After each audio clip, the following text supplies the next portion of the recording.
Vote সন্ত্রাসীদের বিরুদ্ধে zero tolerance নীতি ঘোষণা করেছে নির্বাচন কমিশন। রোববার দুপুরে সাংবাদিকদের সাথে মত বিনিময়ে কথা জানিয়েছেন প্রধান নির্বাচন commissioner AMM Nasir Uddin. CC আরও জানান, সব রাজনৈতিক দলকে নিয়ে সুন্দর ও ঐতিহাসিক নির্বাচন উপহার দিতে চান প্রধান উপদেষ্টা। সেই লক্ষ্যে কাজ করছে ইসি। ঈদের ছুটির পর প্রথম কর্মদিবসে নির্বাচন কমিশন সচিবালয় কর্মকর্তা কর্মচারীদের সাথে শুভেচ্ছা বিনিময় করেন সিইসি ও 4 নির্বাচন কমিশনার। পরে কমিশনের বৈঠক অনুষ্ঠিত হয়। বৈঠক শেষে সাংবাদিকদের সিইসি বলেন, তরুণদের ভোটের আওতায় আনার সর্বোচ্চ চেষ্টা করছে ইসি। সেই লক্ষ্যে ভোটার তালিকা হালনাগাদ করা হচ্ছে। যথাসম্ভব সবাইকে 100% আনতে পারবো, এটা ওয়াদা করতে পারবো না। কারণ আমি 2 মাস আগে যখন শিডিউল ঘোষণা করবো, তো তখন যদি ভোটার তালিকা যারা 18 বছর হয়ে যাবে তাদের না নিতে পারবো, এর আগে তো পারতেছি না, বুঝছেন না। তো আমরা যথাসম্ভব চেষ্টা করবো ইয়াঙ্গার জেনারেশনকে যাতে ইনক্লুড করা যায়। সিইসি আরও জানান, প্রধান উপদেষ্টার দেয়া সময়ের প্রায় 60 দিন আগেই নির্বাচনের তফসিল ঘোষণা করবে কমিশন। প্রধান উপদেষ্টা ও তারেক রহমানের বৈঠকের পর ভোটের সময় নিয়ে জটিলতা অনেক কমে গেছে বলে মন্তব্য করেন সিইসি। এই যে দূরত্ব অনেক কমে এসছে, গ্যাপ অনেক কমে এসছে। কোথায় জুন আর ডিসেম্বর 6 মাস ছিল, এখন 1-1.5 মাসের মধ্যে এসে গেছে। 1-1.5 মাসের মধ্যে এসে গেছে, মাঝখানে রমজান, 1-1.5 বাকিটা আসতে আর বেশি সময় নাই। কোনো দলীয় স্বার্থ বিবেচনায় আপনারা কোনো কাজ করবেন না, একদম আইন অনুযায়ী নিরপেক্ষতার সাথে আপনারা দায়িত্ব পালন করবেন। এই মেসেজটা আমি তাদেরকে আজকেও দিয়েছি। অবাধ ও সুষ্ঠু নির্বাচন করতে নিরপেক্ষভাবে কাজ করা হচ্ছে। ইসি কারো কথায় প্রভাবিত হবে না জানিয়ে সিইসি বলেন, ভোট সন্ত্রাসীদের জন্য হতাশা অপেক্ষা করছে। কারো পরিচালনায় আমরা কাজ করব না। Sajjad Hossain, independent news, Dhaka. ত্রয়োদশ জাতীয় নির্বাচনে 100 আসনে নারীদের সরাসরি ভোটে অংশগ্রহণ সহ নাগরিক কোয়ালিশনের 4 দফা প্রস্তাবের সাথে একমত অধিকাংশ রাজনৈতিক দল। তবে প্রতি আসনে দ্বৈত প্রতিনিধিত্বের কার্যকারিতা সম্ভব না বলে জানিয়েছেন নির্বাচন সংস্কার কমিশনের প্রধান বদিউল আলম মজুমদার। রোববার রাজধানীতে এক আলোচনায় এসব কথা বলেন তারা। নারীর রাজনৈতিক ক্ষমতায়নে সংসদে সরাসরি ভোটে নারী প্রতিনিধিত্বের প্রয়োজনীয়তা, চ্যালেঞ্জ ও সমাধান নিয়ে আলোচনা সভার আয়োজন করে নাগরিক কোয়ালিশন। সেখানে আগামী নির্বাচনে 100 আসনে নারীদের সরাসরি নির্বাচন সহ 4টি প্রস্তাব তুলে ধরা হয়। সাধারণ আসনে সরাসরি ভোটে নারীদের অংশগ্রহণ ছাড়া সংরক্ষিত আসনেও প্রত্যক্ষ ভোটের দাবি করেন অনেকে। তবে প্রতি আসনে দ্বৈত প্রতিনিধি রাখা এখনই সম্ভব নয় বলে জানান নির্বাচন সংস্কার কমিশনের প্রধান। সমস্যা হলো ওই যে আমাদের গ্রাম বাংলায় যে কথা আছে, এক ঘরে 2 পীর হইতে পারে না। এবং এখনই কিন্তু এই যে আমাদের যে বর্তমান পদ্ধতিতে আছে, অনেক জায়গায় কিন্তু আমাদের সাধারণ আসনে যারা সংসদ, তারা কিন্তু নারীদেরকে যেতেই দেয় না। তো এখন 2 জন হলে মানে এটা কার্যকর হবে কিনা আমার সন্দেহ আছে। সংসদে নারী প্রতিনিধিত্ব বাড়ানোর দাবির সাথে বিএনপি একমত বলে জানান দলটির সাংগঠনিক সম্পাদক শামা ওবায়েদ। আপনারা দয়া করে চিঠি দেন সব রাজনৈতিক দলের প্রধানকে এবং প্রধান উপদেষ্টাকে চিঠি দেন, কারণ শিরিন আপা বা ওনাদের কমিশনকে যেভাবে ছুঁড়ে ফেলা হয়েছে, নারীদের তো কোনো বেসিক মানে মর্যাদাই নাই বাংলাদেশে। নারীদের সরাসরি অংশগ্রহণের প্রতিবন্ধকতা দূর করতে সব রাজনৈতিক দলগুলোকে এগিয়ে আসার আহ্বান জানান বক্তারা। আমরা 50% নারী যদি উচ্চকক্ষে দাবি করি তাহলে সেটা ভেরি মাচ পসিবল। আর একটা জিনিস হচ্ছে যে কনসিডারিং দ্য সিচুয়েশন, যে আমরা যদি এখন বলি যে 30% নারী ইলেক্টেড হয়ে আসতে হবে, সেটা যদি না পাই তাহলে সেটা আমাদের কোনোটাই লাভ হবে না। আমরা এমন যেন না চাই যেটা আসলে বাস্তবে পসিবল না দেয়া। আমাদের প্রস্তাবনাটা যেটা এখানে এসেছে, অবশ্যই যাতে এই সংরক্ষিত আসনগুলোতে মনোনয়ন না হয়ে সরাসরি নির্বাচন হয়। সরাসরি নির্বাচন হলে তৃণমূল থেকে নারী নেতৃত্ব উঠে আসার সুযোগ থাকে। নারীর রাজনৈতিক ক্ষমতায়নে রাজনৈতিক দলগুলোকে আরও বেশি উদ্যোগ নিতে হবে বলেও মতামত দেন বক্তারা। Jahanara Parvin, independent news, Dhaka. লন্ডনে প্রধান উপদেষ্টা অধ্যাপক ডক্টর মোহাম্মদ ইউনূস ও বিএনপির ভারপ্রাপ্ত চেয়ারম্যান তারেক রহমানের বৈঠক নিয়ে সন্তুষ্ট উপদেষ্টা পরিষদ। রোববার সচিবালয়ে এই কথা জানান পরিবেশ, বন ও জলবায়ু উপদেষ্টা সৈয়দা রিজওয়ানা হাসান। বলেন, রাজনীতি, নির্বাচন, গণতন্ত্র ও সংস্কার সংলাপের মধ্য দিয়ে এগোতে হয়। আলোচনায় যে কোনো রাজনৈতিক সমস্যার সমাধান হওয়া উচিত। জাতীয় সংসদ নির্বাচনে রোডম্যাপ চেয়ে গত কয়েক মাস ধরে সরব বিএনপির নেতারা। সবশেষ নির্বাচনের সম্ভাব্য মাস এপ্রিল ঘোষণার পরও আশাহত বিএনপি। এমন পরিস্থিতিতে গত শুক্রবার লন্ডনে প্রধান উপদেষ্টা অধ্যাপক মোহাম্মদ ইউনূসের সঙ্গে বৈঠকে বসেন বিএনপির ভারপ্রাপ্ত চেয়ারম্যান তারেক রহমান। ঐতিহাসিক এই বৈঠক শেষে যৌথ বিবৃতিতে জানানো হয়, সংস্কার ও বিচারে কাঙ্ক্ষিত অগ্রগতি হলে রমজানের আগেই নির্বাচন হতে পারে। সকল প্রস্তুতি সম্পন্ন করা গেলে 2026 সালের রমজান শুরু হওয়ার আগের সপ্তাহেও নির্বাচন আয়োজন করা যেতে পারে। আলোচনার মাধ্যমে রাজনৈতিক সমস্যা সমাধানের এই বৈঠক নিয়ে উপদেষ্টা পরিষদও সন্তুষ্ট বলে জানান পরিবেশ, বন ও জলবায়ু উপদেষ্টা সৈয়দা রিজওয়ানা হাসান। তিনি বলেন, কোনো রাজনৈতিক দলের এই বিষয়ে কিছু বলার থাকলে তা প্রধান উপদেষ্টাকে বলতে হবে। রাজনীতি বলেন, নির্বাচনী বলেন, গণতন্ত্রই বলেন আর সংস্কারই বলেন, প্রত্যেকটাই ডায়ালগের মাধ্যমে আগাতে হবে। আমি সেই জন্য ডায়ালগটা হচ্ছে এটাকে একটা সুসংবাদ মনে করি।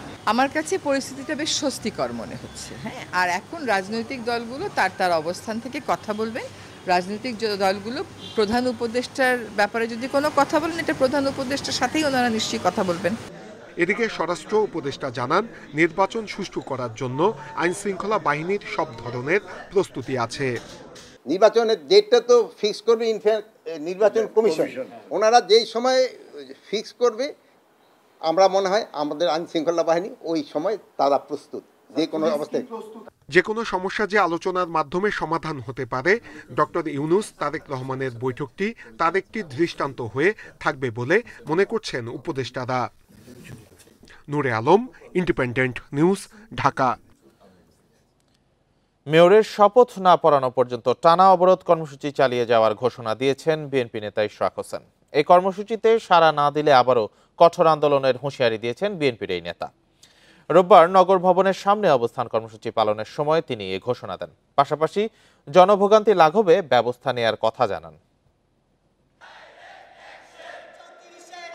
পূর্ব ঘোষণা অনুযায়ী ঈদের পর আবারও ঢাকা দক্ষিণ সিটি কর্পোরেশনের সামনে সকাল থেকে গণ অবস্থান কর্মসূচি পালন করছেন ইশরাক হোসেনের সমর্থকরা।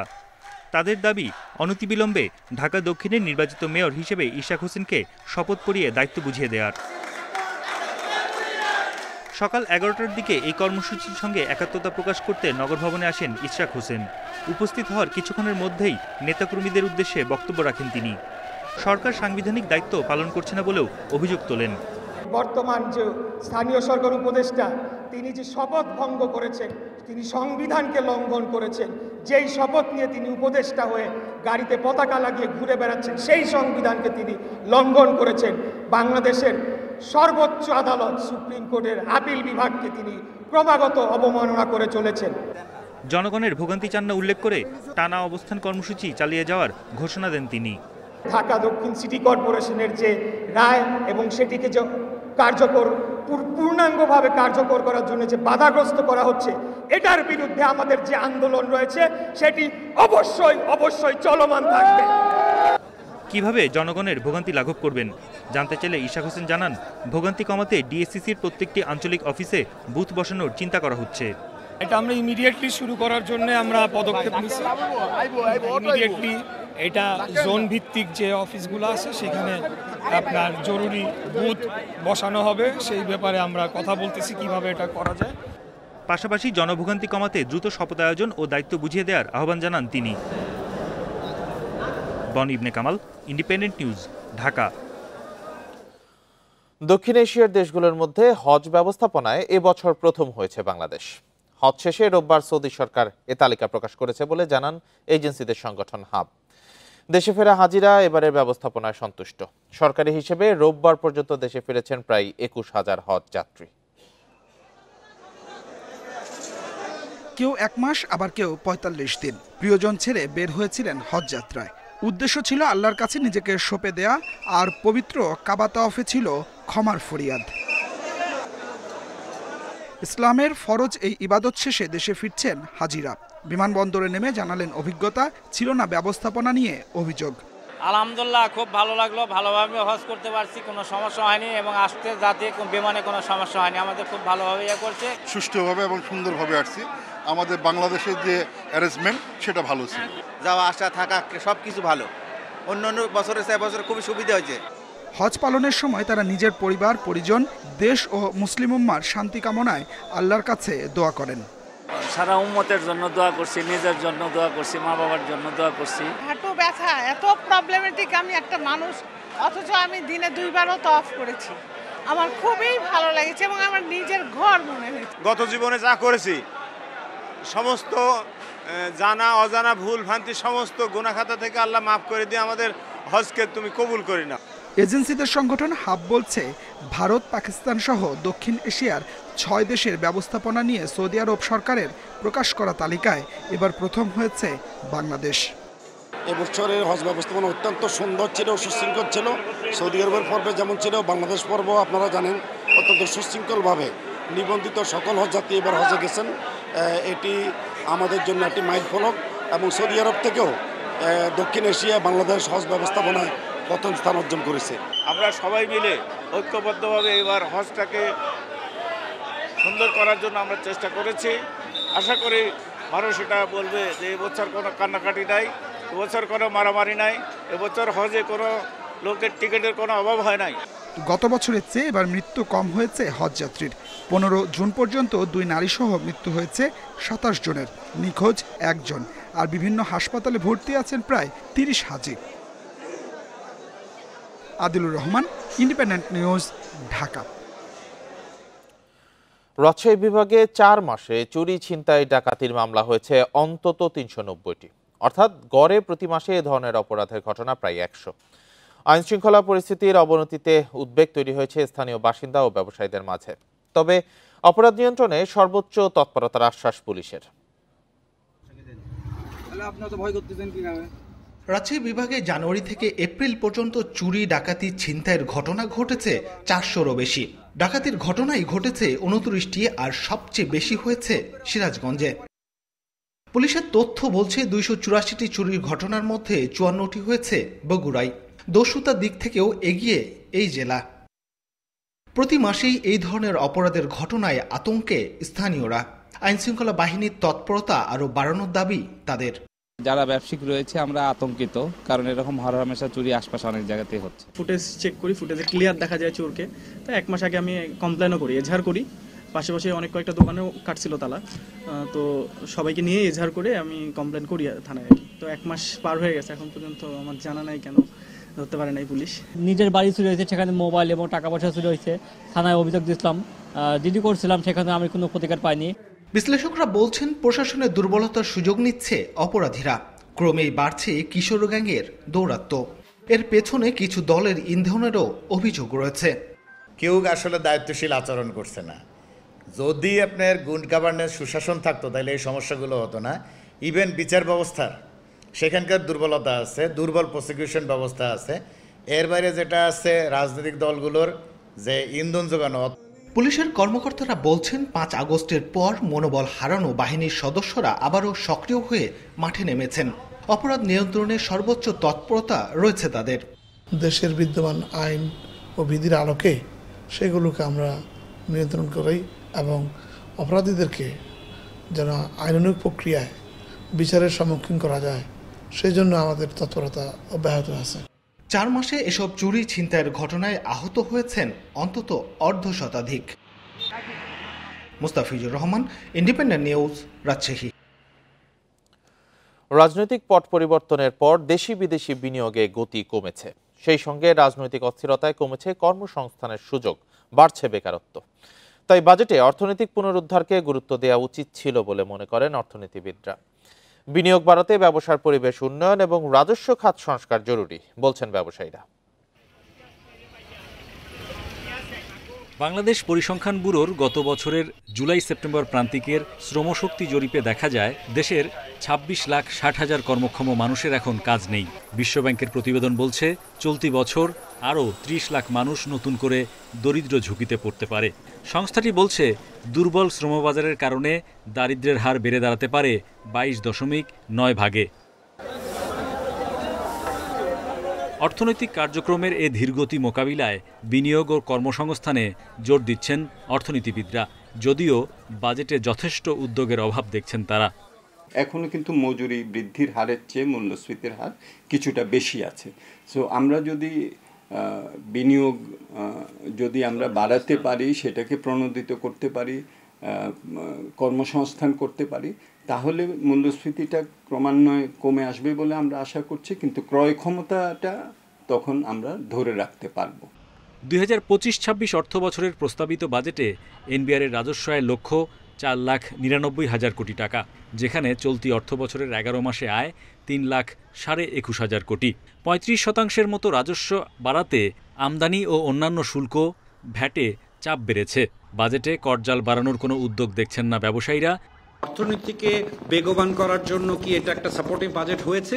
আমরা সেই ব্যাপারে ক্লিয়ারলি বলতে চাচ্ছি যে আমরা সাপোর্টিভ কোনো কিছু এই বাজেটটা আমরা দেখতে পাই। কারণ আমাদের দেশের FDI as a percent GDP কত?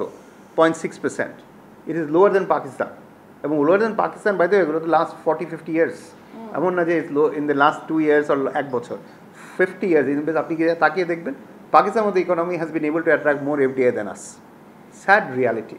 Forget in economy size of Vietnam to multiples of us. So structurally আমাদের অনেক কাজ করতে হবে।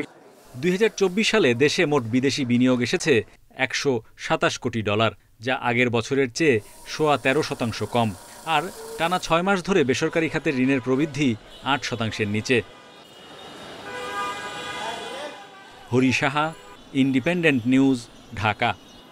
গ্রাম্য সালিশের আগেই সংঘর্ষে জড়ানোয় মাইকে ঘোষণা দিয়ে জামালপুরের 7 পরিবারকে সমাজচ্যুত করা হয়েছে।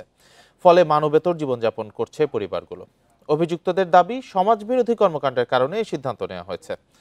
এ ঘটনায় শনিবার রাতে থানায় অভিযোগ করেছে ভুক্তভোগীরা। দ্রুত সামাজিকভাবে সমাধান না হলে আইনি ব্যবস্থা নেওয়া হবে বলে জানিয়েছে পুলিশ। বুধবার সন্ধ্যায় জামালপুরের দাপুনিয়া এলাকায় বিদ্যুৎ সংযোগ দেয়া নিয়ে মন্টু মিয়া ও মনসুর মিয়ার মধ্যে হাতাহাতি হয়। এ নিয়ে শুক্রবার রাতে গ্রাম্য সালিশ বসার উদ্যোগ নেওয়া হয়, কিন্তু শুক্রবার দুপুরে জুম্মার নামাজের সময় মন্টু মিয়ার উপর মনসুর মিয়ার স্বজনরা হামলা করলে সংঘর্ষে জড়ায় দুই পক্ষ। সালিশ বসার আগে সংঘর্ষে জড়ানোয় শুক্রবার রাতে মসজিদের মাইকে ঘোষণা দিয়ে মনসুর মিয়া সহ তাদের গোষ্ঠীর 7 পরিবারকে সমাজচ্যুত করে গ্রামবাসী। সমাজচ্যুত হওয়ায় মানবেতর জীবনযাপন করছে পরিবারগুলো। এই ঘটনায় থানায় অভিযোগ করেছেন ভুক্তভোগী ইসমাইল মৌলভী। তার দাবি, দোকান, স্কুল, বাজার ও রাস্তাঘাটে চলাফেরা করলে তাদেরকে দেওয়া হচ্ছে হুমকি। আমরা রাস্তাঘাটে যাইতে পারতেছি না, আমাদের ঘরের ছেলেরা কাজে যাইতে পারতেছে না, বাচ্চার জন্য দুধ কিনতে গেছে, দুধ দিতেছে না পাশের বাড়ির লোকজন। আমি 5 ওয়াক্ত নামাজ পড়ি মসজিদে, আমাদের মসজিদে যাওয়া যায় না। আমাদের এসে না করে দিচ্ছে, হুমকি দিয়ে গেছে। হুমকি দিয়ে বলছে, যদি তুমি তোদের কাছে জিনিস বিক্রি করো তাহলে তোমার নামে জরিমানা ধরা হবে। সালিশ না মেনে সংঘাতে জড়ানোকে সমাজবিরোধী কর্মকাণ্ড দাবি করে এমন সিদ্ধান্ত নেওয়ার কথা জানিয়েছে গ্রামের মাতব্বর ও এলাকাবাসী। পুলিশ বলছে, সামাজিকভাবে সমাধান না হলে আইনি ব্যবস্থা নেবে তারা। সামাজিক একটা সিদ্ধান্ত নেওয়া হয়, যেহেতু ওরা আমাদের কথা মানে না, তাহলে ওদের সাথে আমরা চলবো না। ওরা বলে যে এক ঘরে করে দিচ্ছে, আমরা এক ঘরে আছি, কারণ ওদের সাথে আমরা চলবো না। ওরা তো আমাদের কোনো বিচার সালিশি মানে না। একটা অভিযোগ হয়েছে, পুলিশ কালকে এসেছিল, আজকেও গেছে, আজকে রাত্রে তারা বুঝবি বসার কথা। আশা করি একটা সমাধান হবে, না হলে আইনগত ব্যবস্থা নেওয়া নিব। সমাজচ্যুত 7 পরিবারে শিশু, বৃদ্ধ সহ সদস্য অর্ধশতজন। Independent news. সরকারি সহায়তা না পেয়ে 4 দশক পর নিজেরাই সংস্কার করলেন বগুড়া জেলার যমুনা নদীর পাশের সোনাতলা বাঁধ। এই সংস্কার নদী ভাঙন থেকে রক্ষার পাশাপাশি পুনরায় তৈরি করেছে স্থানীয় সড়ক যোগাযোগ। এতে করে সোনাতলা ও সারিয়াকান্দি উপজেলার প্রায় 1.5 লক্ষ মানুষের চলাচলের সুবিধা নিশ্চিত হবে।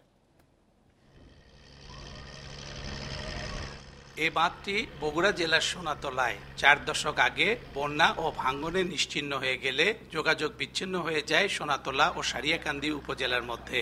দপ্তরে দপ্তরে ঘুরে ক্লান্ত এলাকাবাসী এবার নিজস্ব অর্থায়ন আর স্বেচ্ছাশ্রমেই বানিয়ে নিয়েছেন তাদের যোগাযোগের জরুরি বাঁধটি।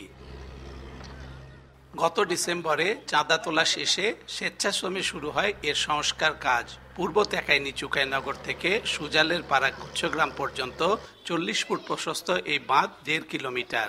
20-25 গ্রামের লোক আমরা সহযোগিতা করে এই খালটা উদ্যোগ নিয়ে আমরা কিছু টাকা দিয়ে আমরা করতেছি। বাঁধটা আমাদের সবাই মিলে বিরাটটা করছি, আমরা নিজের অর্থায়নে করার পর আমাদের একটু সুবিধা ফিরে আসছে। বাঁধ নির্মাণে এলাকার সব শ্রেণী ও পেশার মানুষ সহযোগিতার হাত বাড়ান। 500 থেকে 1 লাখ টাকা পর্যন্ত চাঁদা দিয়েছেন স্থানীয়রা। এলাকার সমস্ত ভিক্ষুক থেকে শুরু করে উচ্চ পর্যায়ে যারা আছে সবাই অর্থ দান করেছে এবং এই বাঁধ নির্মাণ করতে গিয়ে কিছু সরকারি রাস্তা ছিল, বাকি যে 4000 ফিটের মতন আছে হলে বেসরকারি লোকের রাস্তার জমি জমা যারা প্রায় 20 থেকে 25 বিঘা জমির মতন হবে তারা দান করেছে রাস্তার সুবিধার জন্য। বাঁধের 80% কাজে ইতিমধ্যেই ব্যয় হয়েছে প্রায় 50 লাখ টাকা।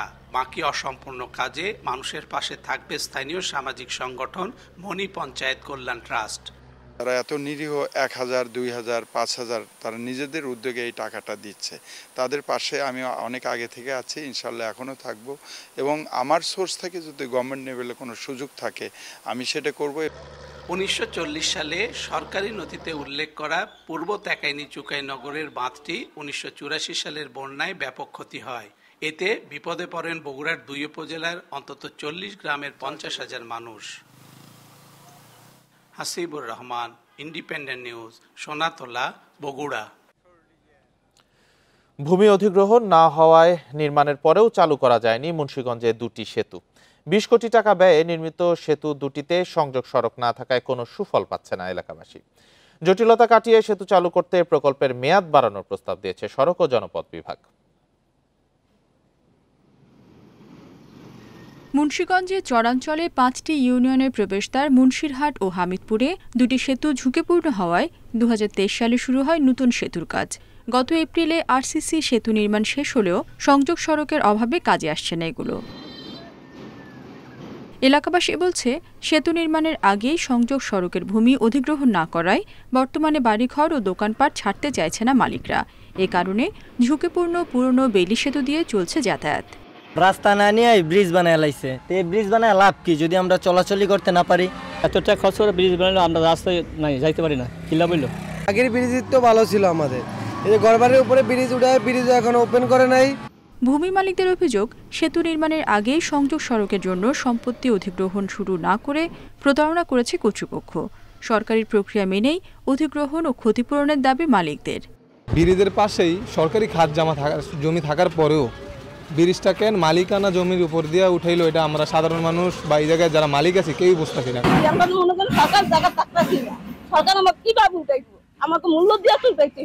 আমাদের ন্যায্য মূল্য দেওয়া হয় নাই, এই কারণে আমাদের ঘরদুয়ার এখন পর্যন্ত আমরা বানতাছি না। সেতুর কাজ শেষ হলেও জমি বুঝে না পাওয়ায় প্রকল্পের মেয়াদ বৃদ্ধির জন্য আবেদন করা হয়েছে, জানালেন কর্মকর্তারা। 2022 সালে ভূমি অধিগ্রহণ প্রক্রিয়া শুরু হয় আর কি। এখন আপনার সর্বশেষ ধারা মানে 8 ধারায় নোটিশ জারি হয়ে গেছে। সামনে দখল হস্তান্তর সম্পন্ন হবার পরে আমরা হয়তো ওই জায়গায় মূল অ্যাপ্রোচটা কাজ করতে পারবো আর কি। দ্রুত সংযোগ সড়ক স্থাপন করে সেতু দুটি ব্যবহারের উপযোগী করার দাবি 5 ইউনিয়নের লক্ষাধিক মানুষের। Independent news. চলে গেলেন গণফোরামের সভাপতি ও বীর মুক্তিযোদ্ধা মোস্তফা মহসিন মন্টু। রোববার বিকেলে রাজধানীর একটি হাসপাতালে মারা যান তিনি। বয়স হয়েছিল 79 বছর। তার মৃত্যুতে শোক জানিয়েছে বিএনপি, এনসিপি সহ রাজনৈতিক দলগুলো। সোমবার সকালে কেরানীগঞ্জে জানাজা, দুপুরে কেন্দ্রীয় শহীদ মিনারে শ্রদ্ধা নিবেদন শেষে বনানীতে গার্ড অফ অনার ও দাফন করা হবে তাকে। 69-এর গণঅভ্যুত্থান থেকে 71-এর মহান মুক্তিযুদ্ধ, সবশেষ 24-এর গণঅভ্যুত্থানেও অগ্রণী ভূমিকায় ছিলেন গণফোরামের সভাপতি মোস্তফা মহসিন মন্টু। মুক্তিযুদ্ধে তিনি ছিলেন ঢাকা জেলা গেরিলা বাহিনীর প্রধান। মোস্তফা মহসিন মন্টু যুবলীগের চেয়ারম্যান ও ঢাকা জেলা আওয়ামী লীগের সাধারণ সম্পাদক ছাড়াও 2 বার নির্বাচিত সংসদ সদস্য ছিলেন। 1992 সালে আওয়ামী লীগ থেকে বহিষ্কৃত হলে যোগ দেন ডক্টর কামাল হোসেনের নেতৃত্বাধীন গণফোরামে। সর্বশেষ জাতীয় ঐক্যফ্রন্ট গঠনে তার ভূমিকা ছিল অন্যতম। বার্ধক্যজনিত নানা জটিলতা নিয়ে ভর্তি ছিলেন রাজধানীর স্কয়ার হাসপাতালে। চিকিৎসাধীন অবস্থায় রোববার বিকেলে মারা যান তিনি। অনেকদিন ধরেই ফুসফুসজনিত কারণে আমি অসুখে ছিলেন এবং হাসপাতালে ছিলেন। আমার শ্বশুর আমার বাবার মতো ছিলেন, উনি যদি করে ভুল ত্রুটি করে থাকে তাকে মাফ করে দিলেন। তার মৃত্যুর খবরে হাসপাতালে ছুটে যান দীর্ঘদিনের রাজনৈতিক সহযোদ্ধারা। এ সময় বিএনপির মহাসচিব বলেন, নীতিনৈতিকতার সঙ্গে আপোষ করেননি মোস্তফা মহসিন মন্টু। নীতির সঙ্গে মিল না হওয়ার কারণে আওয়ামী লীগ থেকে বেরিয়ে এসেছেন, তারপরে আর কোনো কম্প্রোমাইজ করেননি। তিনি তার নীতির প্রশ্নে কোনো আপোষ করেননি। 69-এর মহান গণ অভ্যুত্থান এবং 71-এর মুক্তিযুদ্ধে তার যে ঐতিহাসিক ভূমিকা সেই ভূমিকা বাঙালি জাতি চিরদিন কৃতজ্ঞতায় স্মরণ করবে। তিনি সবসময় একটি গণতান্ত্রিক রাষ্ট্রের স্বপ্ন দেখতেন বলে জানান সহযোদ্ধারা। মুক্তিযুদ্ধের অন্যতম গুরুত্বপূর্ণ যে সংগঠক কয়েকজন আমাদের মাঝে রয়েছেন, তাদের মধ্যে অন্যতম একজনকে আমরা হারিয়েছি। আমাদের মহান মুক্তিযুদ্ধে তিনি অসম্ভব বীরত্বব্যঞ্জক ভূমিকা পালন করেন। সোমবার দুপুরে কেন্দ্রীয় শহীদ মিনারে শ্রদ্ধা নিবেদন শেষে বনানী কবরস্থানে গার্ড অফ অনার ও দাফন করা হবে বর্ষিয়ান এই রাজনীতিবিদকে। আনোয়ার সাদাত নূর, ইন্ডিপেন্ডেন্ট নিউজ, ঢাকা। এই ছিল এখনকার সংবাদে। ধন্যবাদ সবাইকে।